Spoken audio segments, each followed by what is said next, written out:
à tous. Moi, je suis Baudouin Tienpont, je suis un des kinés de la clinique et je vais vous parler du Shoulder Sports Test, qui est un test, une proposition de test de retour au sport que l'on a mis en place de façon pluridisciplinaire avec une équipe de kinésithérapeutes, médecins du sport et chirurgiens. Donc tout d'abord, nous faisons remplir par le patient un auto-questionnaire, donc le score CIRSI que le docteur Bio vient de bien détailler. Donc pour faire court, c'est une échelle qui identifie les patients psychologiquement prêts à reprendre le même sport après un épisode d'instabilité d'épaule, que le patient ait subi ou non une intervention chirurgicale. C'est un score qui comprend 12 questions que le patient cote de 0 à 10. Ça nous donne un score sur 120 et ensuite que l'on ramène en pourcentage. L'avantage de ce score, c'est que c'est un score qui est validé reproductible, que le patient peut remplir seul et qui a un excellent pouvoir prédictif. Donc comme on l'a vu tout à l'heure, dans les études, on estimait qu'au-delà de 55-60% à ce score-là, le patient pouvait reprendre. Et on sait aussi qu'au-delà de 80%, on est à peu près sûr que le patient peut reprendre dans de bonnes conditions. Donc au départ, on était parti sur 70% pour considérer que c'était un bon pourcentage de retour au sport, mais il est possible que dans les prochains mois, on modifie un petit peu ce score-là. Pour vous, dans vos cabinets, ce score peut permettre de monitorer le suivi de vos patients à différentes étapes de votre rééducation. Et chose importante, on sait que chaque augmentation de 10 points de ce score-là, ça augmente les chances de retour au sport de pratiquement 3 pour le patient. Suite à ça, nous évaluons les amplitudes du patient en élévation, en abduction, en rotation externe, en position R1 et R2. Et la main dans le dos est étudiée, la rotation interne est étudiée avec la main dans le dos. On réalise également 2 tests cliniques, le test d'appréhension et de relocation. On n'a pas de valeur seuil à ce jour. Il faut savoir que d'après le consensus de Berne, on peut envisager de laisser reprendre un patient avec un petit déficit d'amplitude ou bien avec un test clinique qui est légèrement douloureux, mais ça va dépendre de son sport, puisque on peut un rugbyman qui aurait une douleur ou une raideur en fin de rotation externe en position d'armée, ça l'embêtera pas forcément dans sa reprise sportive, alors pour un handballeur, ça sera quand même plus préjudiciable. Suite à ça, nous évaluons la récupération de la force des rotateurs internes et des rotateurs externes. Il faut savoir que c'est un critère qui est retrouvé très régulièrement dans les études de retour au sport. On sait qu'après une chirurgie de butée, cette faiblesse des rotateurs internes et externes est majorée. Il faut en général 6 mois pour atteindre les valeurs préopératoires du côté opéré et il faudra bien plus de 6 mois pour atteindre des valeurs équivalentes au côté sain. Nous testons nos patients avec l'appareil d'isocinétisme car c'est un prédicateur fiable de la réussite du retour au sport. On a une étude très récente de 2024 qui a montré qu'un patient qui validait son test isocinétique à 4 mois avait un pourcentage de retour au sport qui était plus important à 6 mois. Ce qu'il faut retenir de cette diapo, c'est surtout l'importance d'analyser la récupération musculaire et on peut effectivement utiliser soit un appareil d'isocinétisme ou tout simplement un dynamomètre en cabinet. Si on rentre un peu plus dans les détails du test, on va étudier 2 vitesses en concentrique à 60 degrés secondes et 180 degrés secondes. C'est les vitesses que l'on retrouve le plus régulièrement dans la littérature. On peut dans certaines études retrouver une vitesse à 240 degrés secondes, mais dans notre pratique clinique, on s'est rendu compte que c'est une vitesse qui est difficile à atteindre pour le patient, surtout quand il n'a pas l'habitude d'utiliser l'isocinétisme. Donc c'est pour ça qu'on est resté sur 60 degrés secondes et 180 degrés secondes. Au niveau excentrique, on utilise une vitesse de 60 degrés secondes. La position du patient, c'est celle que vous voyez à l'écran, donc c'est la position dite de Davis modifiée.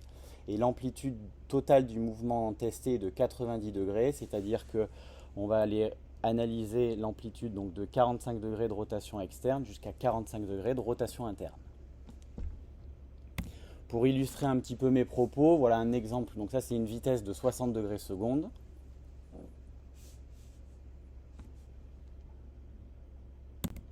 et 180 degrés secondes.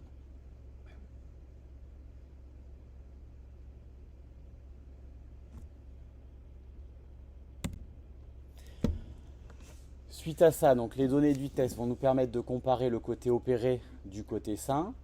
Nous souhaitons qu'il y ait une différence de moins de 15% entre les deux côtés.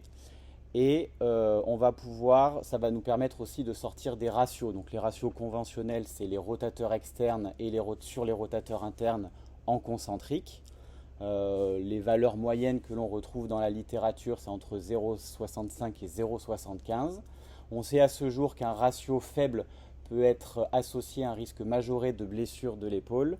Par contre, on n'a pas encore de données mettant une relation, un ratio faible et un retour au sport qui serait moins bon. On sort aussi des ratios fonctionnels qui peuvent être intéressants chez le sportif lanceur, mais là les ratios sont donnés à titre théorique car on n'a pas de données précises dans la littérature, donc c'est pour ça que je ne m'étendrai pas sur le sujet. Suite à ça, le patient va réaliser 3 tests fonctionnels.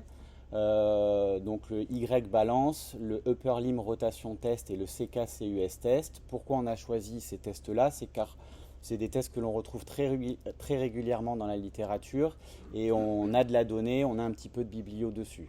Il faut savoir qu'il existe une multitude de tests fonctionnels, qu'à ce jour l'interprétation et la relation avec le risque de blessure et récidive est difficile à établir et la littérature nous recommande de réaliser plusieurs tests conjointement pour avoir un résultat fiable. Donc si on rentre un petit peu plus dans le détail, donc ça c'est le CK-CUS test qui évalue la stabilité globale et le contrôle moteur du membre supérieur. Donc votre patient doit dans l'idéal avoir un écartement des mains de 91 cm et il doit réaliser un maximum de touches en 15 secondes. Si cet écartement est trop important pour votre patient, il a été également validé avec un écartement largeur d'épaule. On a des données là, issues de la littérature. Les femmes doivent être capables de réaliser plus de 21 touches et les hommes plus de 27 touches en 15 secondes. Pour le Y balance test adapté aux membres supérieurs, donc il va évaluer la stabilité globale unilatérale et la mobilité du membre supérieur. Donc le patient déplace un curseur sur 3 distances, une distance médiane, inférolatérale et antérolatérale.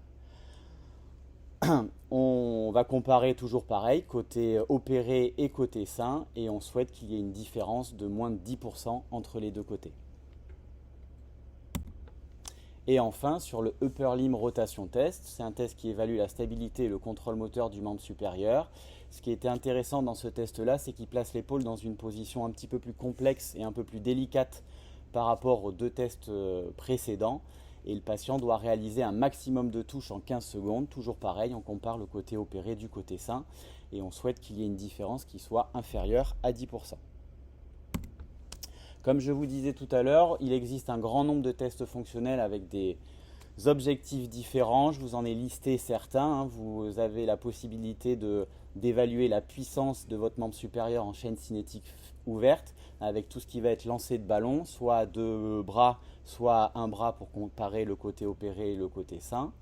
Vous avez des tests donc, qui mesurent la puissance et la stabilité en chaîne cinétique fermée. On en a vu certains. Il en existe un nouveau qui consiste à se mettre sur un bras et en fait vous devez faire un saut sur un petit step qui a 10 cm de hauteur. Vous faites 5 sauts côté opéré, 5 sauts côté sain et vous comparez le temps que le patient a mis pour réaliser ces 5 sauts de chaque côté. Ensuite on a des tests de fatigue globale de l'épaule qui se rapprochent un peu plus des tests de force. Donc vous avez besoin d'un dynamomètre et le patient va pousser contre ce dynamomètre de force dans 3 angles différents, en élévation, en position d'Y et en position de T, et vous comparez toujours pareil, côté opéré, côté sain. Et enfin, on a des tests d'endurance qui consistent à faire un mouvement, entre autres, de rotation externe pendant un certain temps jusqu'à l'échec musculaire. Donc ça, c'est un test qui est assez long à mettre en place, et toujours pareil, vous comparez côté opéré, côté sain. Dans l'idéal, à terme, ça serait de choisir les tests qui sont les plus adaptés au patient et à sa pratique sportive. Voilà, merci pour votre attention.